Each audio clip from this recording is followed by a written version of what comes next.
guys, we're here with Douglas Weber, the guy behind the Weber Key, the Weber EG1, and many other Weber innovations. So thanks for talking with me today. Sure. I want to get a bit of an understanding of your background, how you started out and how you came to found Weber yourself. Sure. Long story. I started off, I guess, in product design and manufacturing from a little fruit company called Apple.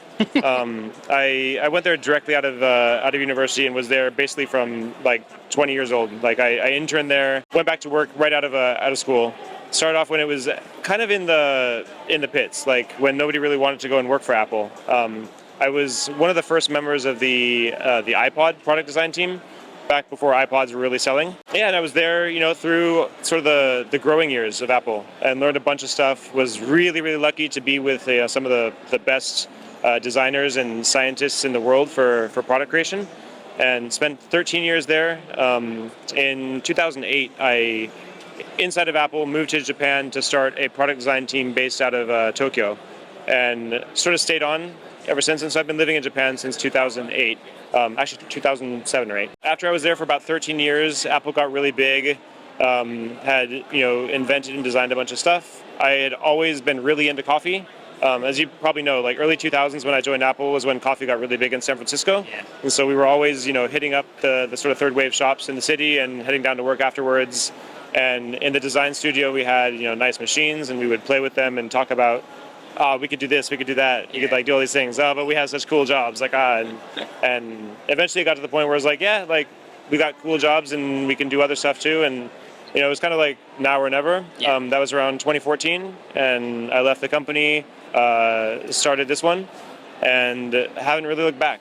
Just been sort of pursuing my passion, but turning it into a business and doing stuff that I learned from Apple and product design and materials and manufacturing, and applying it towards coffee in our own way.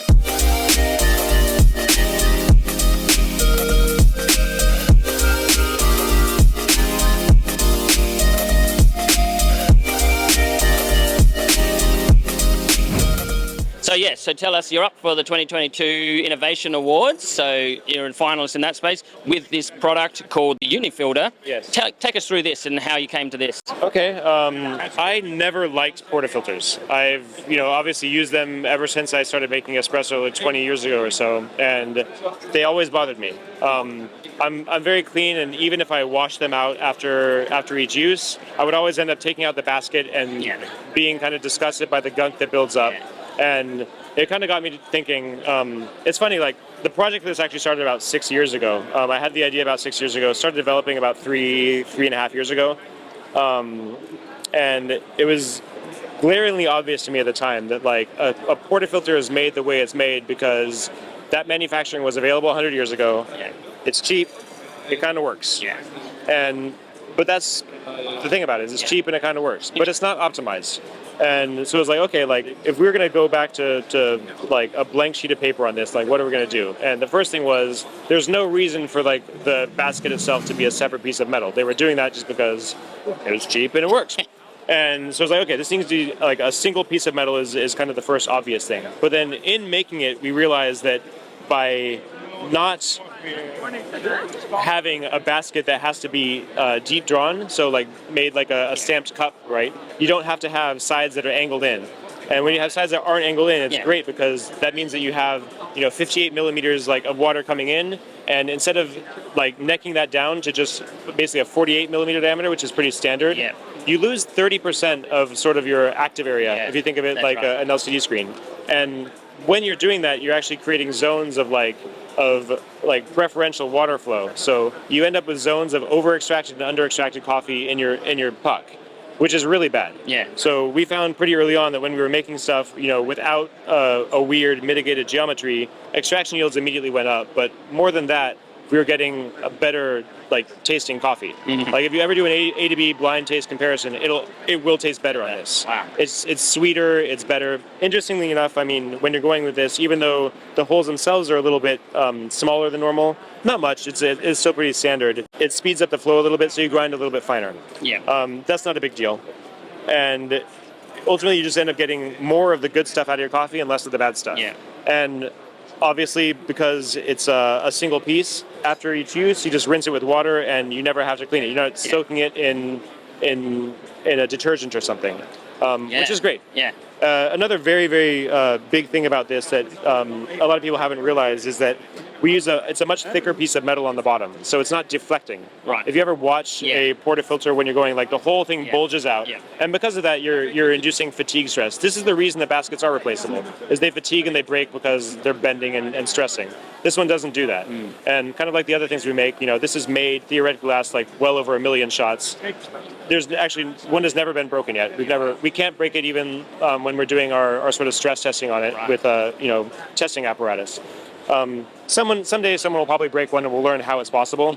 But we make it kind of like an example would be like a Rolex watch. It's built very similarly to something like that. Use it correctly, use it it will last you forever. Your children will use it if your espresso machine is still existing. And I love that. I've experienced myself in my espresso bar, many IMS, many VST baskets, bulging and splitting around the seams, and like, they're not cheap. They're $40, $50 each. So you have to just continually buy new ones. And I think I would get 6 months out of them at like a daily use before they split around the edges. Wow. Wow. So that so to have something like this, which you invest a little bit more in and it just lasts you forever, it's worth it. And more than that, it's like more than just the lasting forever part is every time you get up and you hold it and you use it, and you held one already, yeah? Yeah. I mean, it's just like so good. It's the balance. It's nice to hold something that feels like real quality. Yeah. And this was the other thing. You just were like, why did that never exist? Why did it never sit flat on it? Why is everybody hanging this off the side of a table to tamp? Like, just these little things are just like, well, duh. That is. And that's brilliant. Sort of the reasoning behind it. Yeah, and it's brilliant. So tell me, like, obviously you can only do your double shots through there. What basket, so if someone, a home user is wanting to do like only a 10 gram basket size, single shot, or they want to do an 18 gram, like have you got any other developments in there to accommodate for that? A single shot, not right now. I mean, our belief is that, like, if you don't have a minimum of like 15, 16 grams, you're not optimizing. These machines aren't meant for that. Yeah. These machines aren't made to do single shots. If you do, you can get coffee out of it, but it's not going to be like the quality of the coffee you want. For us at this company, and my personal belief is like coffee starts with what is called a double shot. But that's actually, if you're using a machine of this size, that's just the entry level. Yeah. That's where you start. And if you want to split your shot, you can split your shot afterwards. But we really start at, a double shot begins at 16, 17 grams. Yeah. That's brilliant. And I really appreciate, I guess we have you to thank for the coffee world and Apple to thank for the coffee world for you to be coming into it and innovating and inventing new equipment. Do we see a machine in the future at all? For sure. Oh, yeah. There'll be just a Weber household after that. Well, thank you so much for meeting and I appreciate it. And talking with us. Yeah. This is Douglas Weber, founder of Weber Workshops, and as you saw today, it's about quality design, but not just that. It's about so much more. It's about the little details in everything. I'm Ryan, your coffee coach. Enjoy your brew.